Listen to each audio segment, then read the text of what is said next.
Hello friend, welcome back to my channel Pratima Jagat. আমি প্রতিমা আজকে চলে এসেছি অন্যরকম একটু ভিডিও নিয়ে। আজকে একটা রান্নার রেসিপি নিয়ে এসেছি, সেটি হচ্ছে পিৎজা। আজকে আমি করে দেখাবো ভীষণ সুন্দর একটা পিৎজা, রেস্টুরেন্টের স্বাদকেও কিন্তু বদলে দেবে।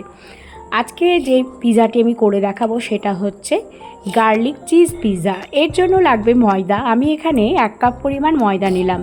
তার মধ্যে নিয়ে নেব স্বাদ অনুসারে লবণ, 1 চামচ পরিমাণ চিনি।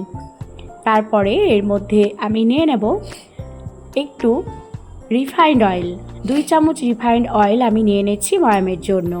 এবার 1 চামচ পরিমাণ ইস্ট নিয়েছি, তার মধ্যে একটু গরম জল দিয়ে খুব ভালো করে একটু গুলিয়ে নেব। তারপরে সেই ময়দার মধ্যে দিয়ে দেব হালকা ঈষৎ উষ্ণ জল দিয়ে কিন্তু ময়দাটা আমি একটু মেখে নেব। তাই সামান্য একটু জল লাগবে, কারণ 1 কাপ ময়দাতে খুব অল্প একটু জল লাগে। এইভাবে হাত দিয়ে খুব ভালো করে মেখে একটা ডো বানিয়ে নেব। তাই ইস্টটা না দিলে কিন্তু পিৎজার যে রুটিটা সেটা কিন্তু ভালো হবে না। তাই অবশ্যই ইস্ট কিংবা টক দই দিয়ে এইভাবে তৈরি করে নিতে পারেন পিৎজার এই ডোটা রেডি করে নেওয়ার পর একটা ঢাকনা লাগানো পাত্রে টিফিন বক্সের মধ্যে রেখে দেব কিছুক্ষণের জন্য। তারপরে আমি একটা সস তৈরি করে নিচ্ছি, যেটা হচ্ছে গার্লিক সস। একটা প্যানের মধ্যে আমি নিয়ে নিলাম 1 চামচ পরিমাণ সাদা তেল অর্থাৎ রিফাইন্ড অয়েল। তার মধ্যে কয়েক টুকরো শুকনো লঙ্কা নিলাম আর একটা রসুনের পুরোটাই আমি ছাড়িয়ে নিয়েছিলাম। সেই রসুনের কোয়াগুলো নিয়ে খুব ভালো করে একটু লালচে করে ভেজে নিতে হবে। আমি এখানে শুকনো লঙ্কা এই জন্যই দিয়েছি কারণ এর মধ্যে লাগে লঙ্কার গুঁড়ো অথবা চিলি ফ্লেক্স। তাই আমি ভাজার সময়ই কয়েকটি শুকনো লঙ্কা তার মধ্যে নিয়ে নিলাম, সেটাও খেতে কিন্তু খুব ভালো লাগে। কয়েকটা ধনেপাতা গাছ সমেত আমি তার মধ্যে টুকরো করে দিয়ে দিলাম। সেগুলো দিয়ে একটু ভাজা ভাজা হয়ে আসলেই নামানোর একটু আগে নিয়ে নেব 2 কিউব বাটারটা ভালো করে এইভাবে একটু মিশিয়ে নিতে হবে। তারপর সেটাকে নামিয়ে নেব। তো এইখানে বাটার কিন্তু অবশ্যই দিতে হবে, তাহলে কিন্তু এই সসের টেস্টটা কিন্তু অপূর্ব হবে খেতে। এবং মিক্সিং গ্রাইন্ডারের মধ্যে এবার পুরোটা আমি ঢেলে নেব।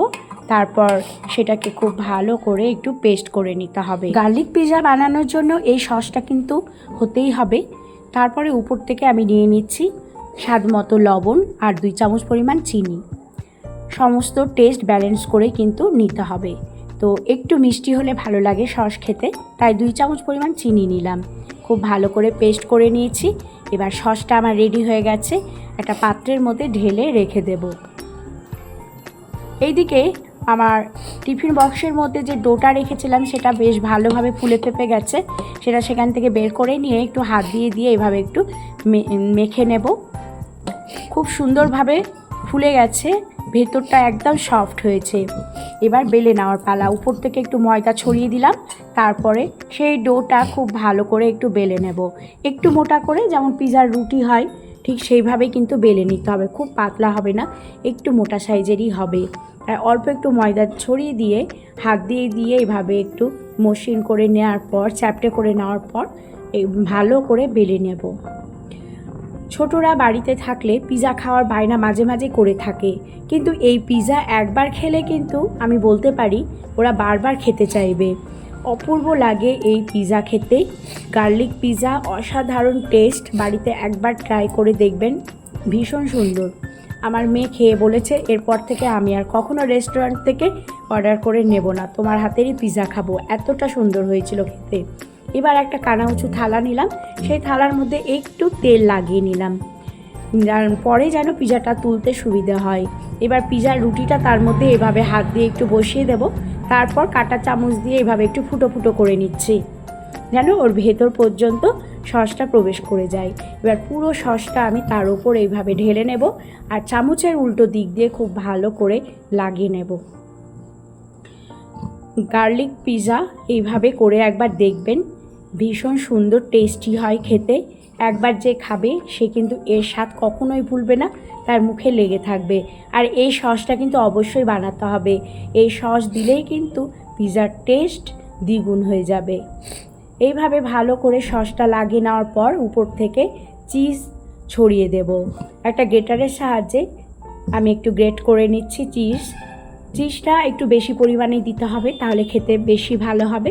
তো এক টুকরো চিজ আমি ভালো করে গ্রেট করে নিয়ে চারিদিকে এভাবে একটু ছড়িয়ে দেব। চিজের পরিমাণটা একটু বেশি দিলেই কিন্তু খেতে ভালো লাগবে, তাই অবশ্যই চিজটা একটু বেশি করে দেবেন। তো উপর থেকে আমি গ্রেটারের সাহায্যে খুব ভালো করে গ্রেট করে নিলাম। তারপরে চামচের উল্টো দিক দিয়ে খুব ভালো করে এভাবে একটু ছড়িয়ে দিচ্ছি। এইভাবে চারিধারে খুব ভালো করে চিজটাকে এইভাবে একটু ছড়িয়ে দেব। তারপর একটু গার্নিশিং করে নেব ক্যাপসিকাম আর পেঁয়াজ দিয়ে। ছোট ছোট করে ক্যাপসিকামগুলো এভাবে একটু টুকরো করে নিয়েছি, আর পেঁয়াজগুলোকেও এভাবে একটু ছাড়িয়ে ছাড়িয়ে ছোট্ট ছোট্ট করে টুকরো করেছি, সেগুলো সাইড থেকে দিয়ে দিলাম। টমেটো দিলেও খুব ভালো লাগে, যেহেতু আমার ঘরে টমেটো ছিল না তাই টমেটোটা আমি দিতে পারিনি। এবার একটা প্যান চাপিয়েছি, ওভেনে প্যানটা গরম হয়ে গেলে একটা স্ট্যান্ড দিলাম, স্ট্যান্ডের ওপর সেই থালাটা বসিয়ে দেব। উপর থেকে ঢাকনা দিয়ে খুব সুন্দর করে ঢেকে দেব। মাত্র 10 মিনিট অপেক্ষা করব, তারপরেই তৈরি হয়ে যাবে এই গার্লিক পিৎজাটি। দেখতেই পাচ্ছেন কতটা সুন্দর হয়েছে আমার পিৎজা। এবার খুন্তি দিয়ে আস্তে করে তুলে নিতে হবে।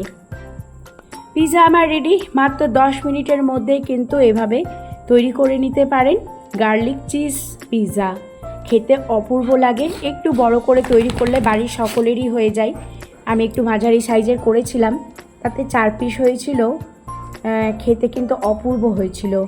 এবার পিৎজাটার উপর থেকে একটু সস ছড়িয়ে দিলাম, তারপর একটু চিলি ফ্লেক্স বা লঙ্কার গুঁড়ো উপর থেকে একটু ছড়িয়ে দিলাম।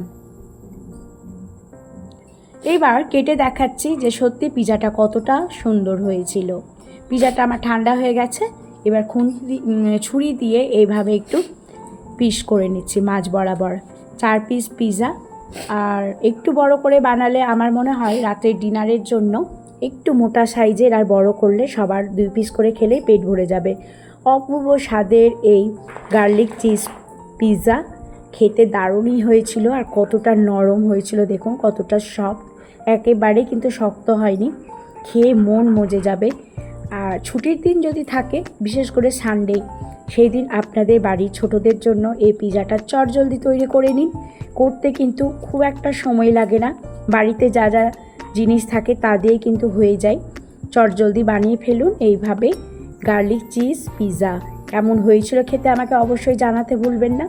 আমার এই রেসিপি যদি ভালো লেগে থাকে অবশ্যই লাইক, কমেন্ট, শেয়ার করার অনুরোধ রইল নিত্য নতুন আরও ভিডিও পাওয়ার জন্য। এখন আর রান্নার রেসিপি তেমনভাবে নিয়ে আসা হয় না, মাঝে মাঝে আমি স্কিন কেয়ারগুলো নিয়ে আসি। তো অনেক দিন পর এই রান্নার রেসিপি নিয়ে আসলাম। তো আপনারা একবার ট্রাই করে দেখুন এই গার্লিক চিজ পিৎজা। আমার মনে হয় একবার যে খাবে তার স্বাদ মুখে লেগে থাকবে, এর স্বাদ কখনো ভোলা যাবে না।